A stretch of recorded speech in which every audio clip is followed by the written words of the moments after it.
Kotnovem svítá nový den, mlha mizí, končí dávný sen.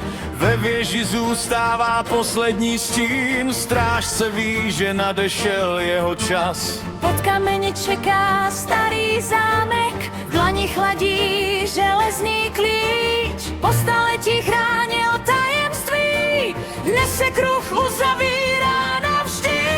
Ozvěna zvonů se nese krajem, hradby šeptají poslední slib. Jen ten, kdo nosí čest ve svém srdci, smí překročit práh dávných dní.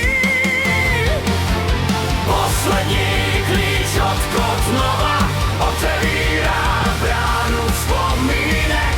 Ne zlato, ne moc a ne trůn, jen odvahu ukrytou v lidech. Poslední klíč od Kotnova v rukou času dál září. Legenda nekončí odchodem a žije v každém, kdo uvěří.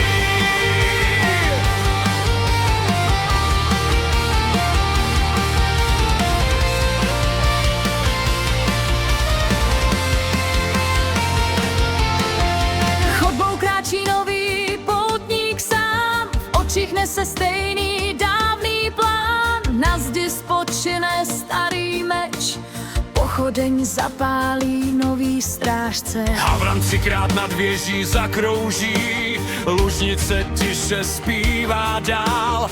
Kotnov mlčí, ale dobře ví, že příběh nikdy neskončil. Každý